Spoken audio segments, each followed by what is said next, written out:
and welcome to another episode of Ignite Connections. Today we're joined with Uday Mohan and Aarushi from Havas Media.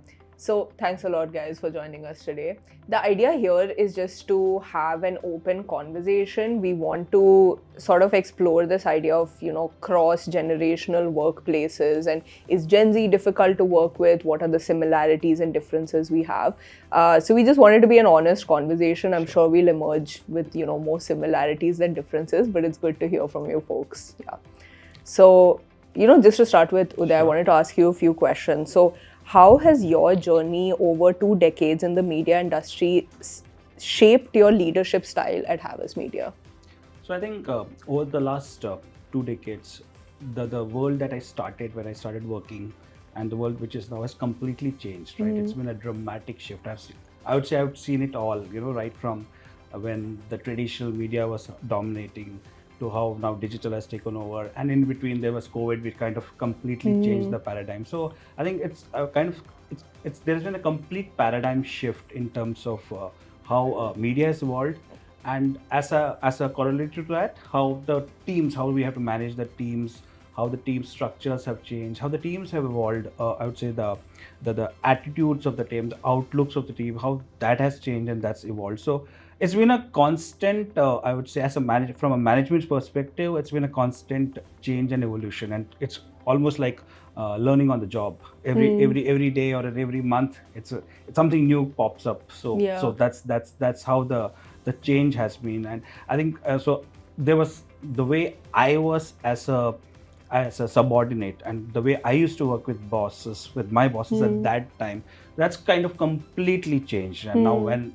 I'm working with my teams, or with multiple teams, the way I work with them, it's become more of a, I would say, collaborative kind of a thing, rather than a boss and a subordinate kind of a relationship. Yeah. So I think that's the biggest change which has happened over the last 2 decades. Yeah, we've been hearing that a lot. Like, people who joined the industry maybe a decade, two ago, it was more like a command and you follow orders. And here you more have to like empower your employees and be like involved overall. And so actually, I would call myself as the sandwich generation. So I was commanded from my boss, and now I'm commanded by the Gen Z. So that's the dichotomy which is there. But I think it's fun. I think it's fun, and you get to learn a lot. so what's a learning that, you were surprised to be exposed to working with younger people in the last few years? I think it's the sheer confidence. The first thing is sheer confidence and the attitude to do it all. I mean, no challenge is kind of, I would say, nothing is daunting.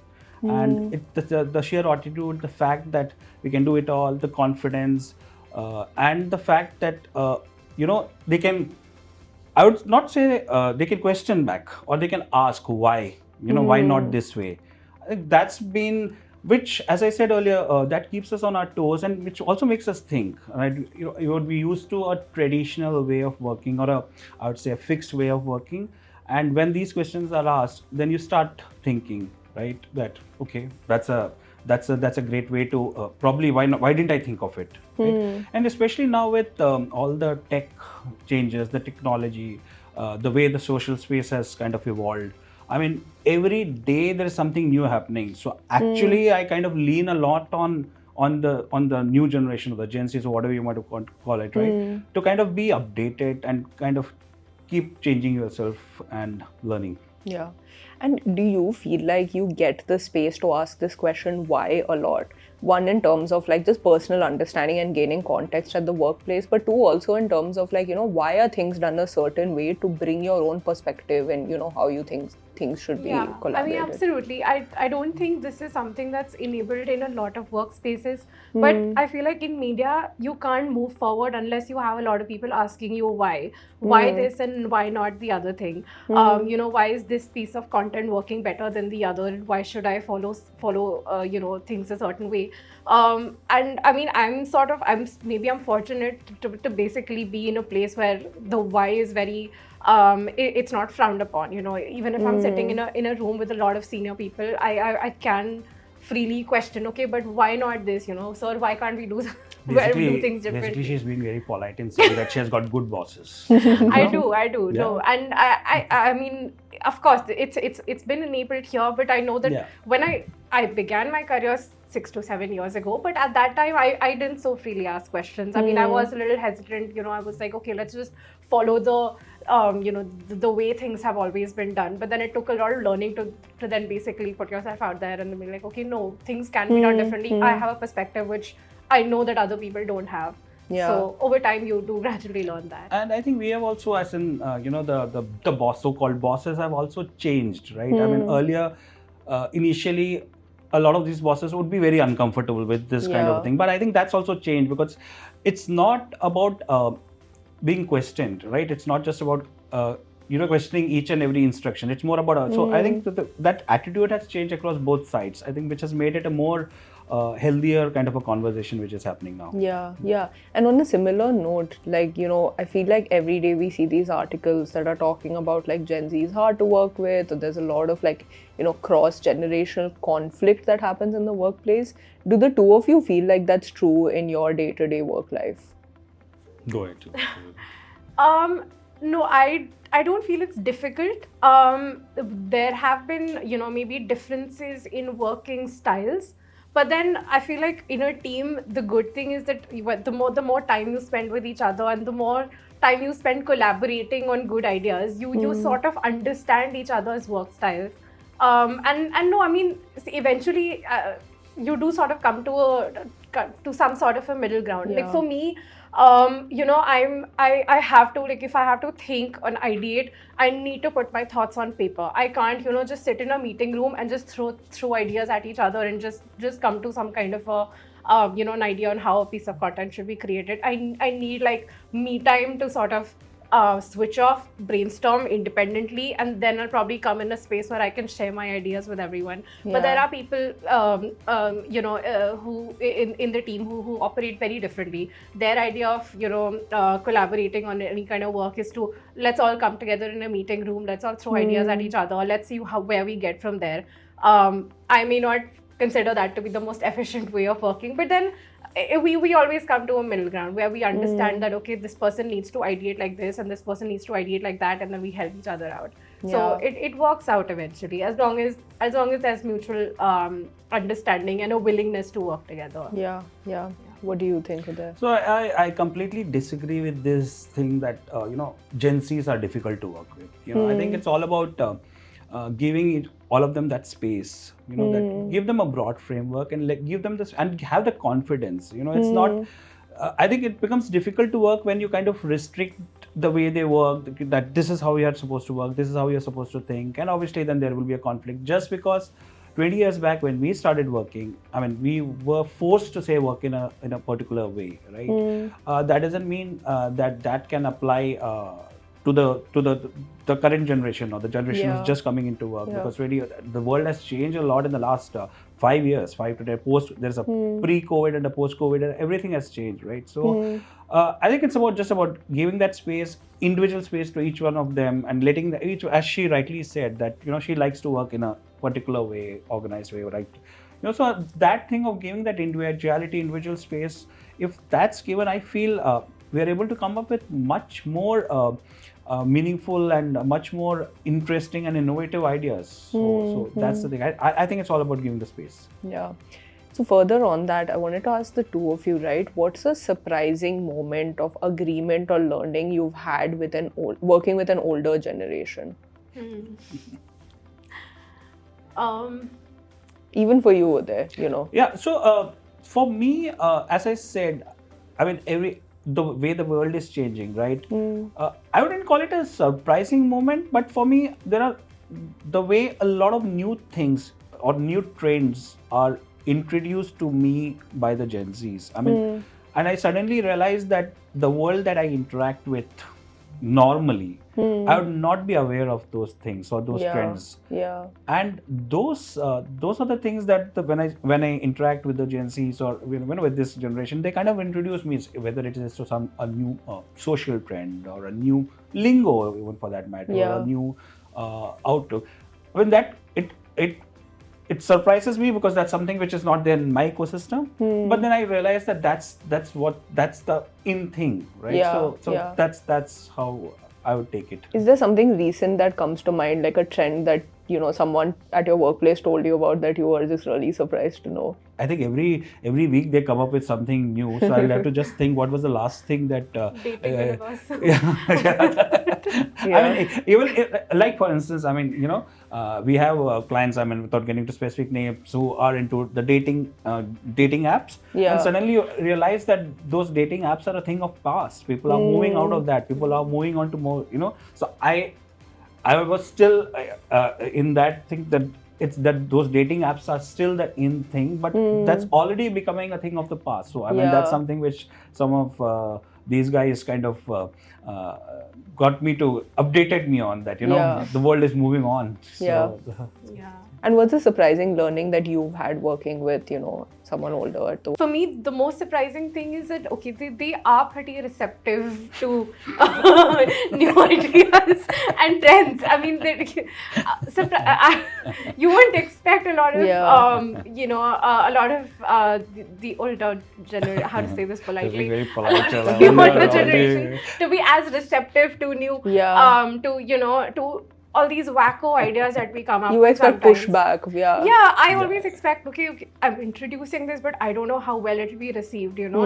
This is really, I'll probably have to tell people what this is in the first place, give set context, and then see their reactions on it. But surprisingly, everyone's so receptive, you know, they're willing to sort of hear you out, okay, understand what this new trend, what this new concept is about, then willing to understand how it fits into that brand's ecosystem and the brand's ethos. Can we find a way to sort of, you know, to actually turn this crazy ass trend into something that's actually meaningful for a Yeah. brand? It can actually turn into some great pieces of content or any kind of media for that matter. So yeah, that's been I've been very pleasantly surprised in that way. Yeah. And you know, onto a more technical thing, I wanted to ask the two of you. So maybe first you were there. What is a new, like when we think of tools in the workplace, right? Like Slack or email and Teams, etc. What's a new tool that you feel is irrelevant or you're hesitant to adopt? The problem I would say is that you know, we work across different generations, across different clients, across different countries, across different networks, right? So I mean, while there are a lot of these newer tools, like whether it's a Slack or whatever, point is, unfortunately, you know, even if you want to adopt it, at least from my perspective, I mean, we still are sticking to the traditional you know, PPTs or the decks or the Teams kind of thing, because of this I would say multi-universe or the multiple points of communication or the points of contact that we need to. So somewhere, at least from my perspective, the way I'm looking at it, we are still stuck on those PPTs or the only difference which has happened and which is being extensively used is even within those traditional ways of PowerPoints. At least now it's becoming more collaborative. I mean, you know, in the good old days when I started working, I would create a few slides, send it to someone else. Someone else would add a few slides and send it back, and then we would work, and then I would edit. Now we are all working simultaneously. You know, Yeah. so that's the thing which has been universally adopted. And you know, so it's a thing which we used 20 years back, which was a PowerPoint deck, which used to be worked individually, but now it's being everyone is working on the same deck in a collaborative way and kind of creating real and it is time, working yeah. on in real time. So that's the change that is Yeah, happening. yeah. And what's a tool that you feel is too outdated and you don't really want to learn? Too outdated. I mean, see, to be very honest, even the traditional tools that we have been using, like PowerPoints, I wouldn't say that they've gone really outdated, because even, you know, these platforms know the kind of work styles that are Yeah. evolving, Yeah. and the tools themselves are evolving to sort of match that. Like, I can collaborate with people on PowerPoint as well anymore.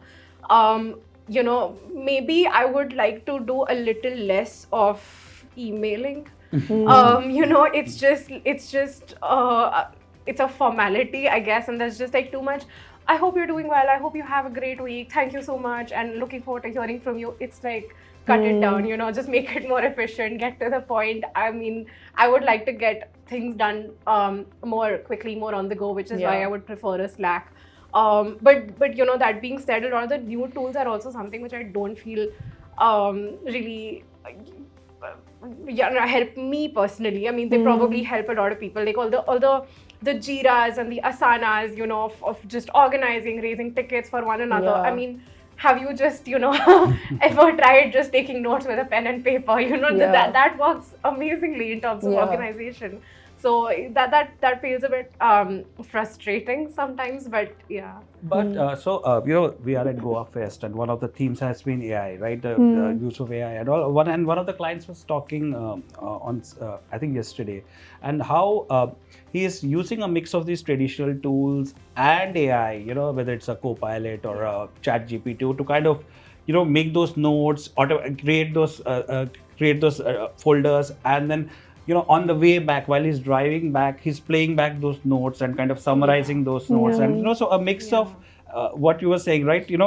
Write on the paper versus kind of using a bit of AIs to kind of get those notes to be automatically taken, summarizing to happen, which is happening in a way. But the extent to which it is being used by some companies, I mean, when I heard him, I realized that it's a very, very simple thing, but we can all kind of, it's all integrated already in our systems, whether all of us have anyone working on Microsoft has a Copilot, right? So it's just about using it more effectively, and instead of it just being an icon on the desktop, right? Yeah, definitely.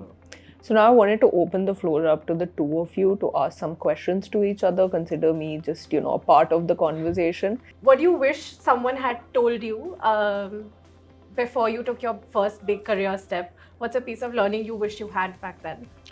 That it's all about forget the technical aspects. When I thought we were in media planning, and it was all about data and data and understanding the consumer, which is there, but I think the most important thing is about people management. So I think that is something which you realize much later on, that if that input had come, which I've learned over the years, but people management is, I think, 50 to 60% of the thing, whether it's client management, whether it's team management, or work, so that's one learning that I've had over the years, and which I now keep telling everyone, that 50% of it is your work, the rest is managing the teams and the clients. Yeah. So that's good. So what's the value that you feel that you guys bring, which the industry as of now underestimates?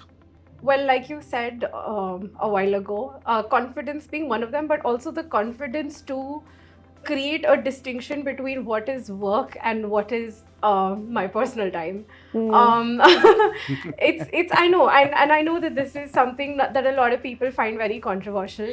But to be very honest, I probably belong to the generation that feels that if it can be done quicker, maybe via a shortcut, if it can be done more efficiently, but then still to arrive at the same outcome of creating something good and worthwhile, you don't need to just sit at your desk just for the sake of appearances, and you don't have to just slog through the day to just show that you're slogging through the day while still having the same kind of productivity that you would in 4 hours. So I just don't believe in something like that. I believe that if I can do good work, I can do it quicker and just move on with the rest of my day. So yeah, that is, I think, and to be honest, this is probably an evolving work ethic that our generation brings to the industry. And I think that's also has evolved and changed. I couldn't imagine 20 years back, if I was on leave, I was on leave, right? But now we are always connected. So I while we do have a hybrid kind of a policy in terms of work from home and coming to office, I know everyone is connected. So even if they are not in office, they are working and they are available. So I think that's something which the Gen Zs have convinced us. I would say that even if we are not in office, or even if we are, work is happening. So and then and as you rightly said, this is something which has inspired us also. I guess that there's a professional space and there's a personal space, right? So when the distinction which we were not able to kind of I would say make the distinction, these people have been able to create that distinction and have inspired us to also do the same. That your time, get some me time of yours, also get some time with your family, and without the work being affected. So I Yeah. think that's a big. Yeah. And that is something that prevents burnout, to Yeah, be yeah, very yeah. honest. We like how do you get back to doing the same work Yeah, every yeah. day if you don't have that distinction in your Absolutely. life? You know, how do you sort of come back with fresher perspectives every morning if you don't do that? So I think that's it's one of the great ways of sort of just ensuring that you're not burning out at work every Yeah, day. and it's a two-way thing. Like, of course, you kind of, bring this point of view and bring this like preference you have for working, but having a workplace that even enables you and empowers you and is Yeah. open to listen, right? Without an ego, or without like a superiority complex, like that's so valuable as well. Absolutely. Yeah. And it's rare. Yeah. So, thank you guys for joining us today. I'll just have one parting question for the two of you. What is something you're hoping to get out of Goa Fest this year? Is it an idea? Is it a meaningful connection? Or just like a burst of inspiration for when you get back to work on Monday? I mean, I guess it's more of networking. There are some really talented people out here. A lot of really good speakers who've I've attended a couple of sessions and they've had some very interesting things to say, which sort of makes me think about, okay, I'm taking this back with me, and maybe I'll try to read up a little more about it when I get back to my desk on Monday morning. So yeah, just a lot of new perspectives, a lot of networking, a lot of really nice people that I'd like to potentially keep collaborating with even after Goa Fest is over. So yeah, that's. And for me, it's about inspiration. I mean, there's a lot of great work which is on display. There's a lot of work which has been awarded. I mean, it kind of, and there are some work which, when you see and you feel, oh God, why couldn't I do this, right? So I think that's what I come here for. And apart from that, there's a lot of new tech which is on. People are talking a lot about how they are using AI in their day-to-day kind of workspace, and that's something which there's a lot of learning that I'm taking back, which can be kind of be implemented immediately. So the inspiration and learning. So those are the two words. So we're glad that you guys took out some time to be with us. We hope you find more of exactly what you're looking for at Goa Fest. Have a nice time. Great. Thank you.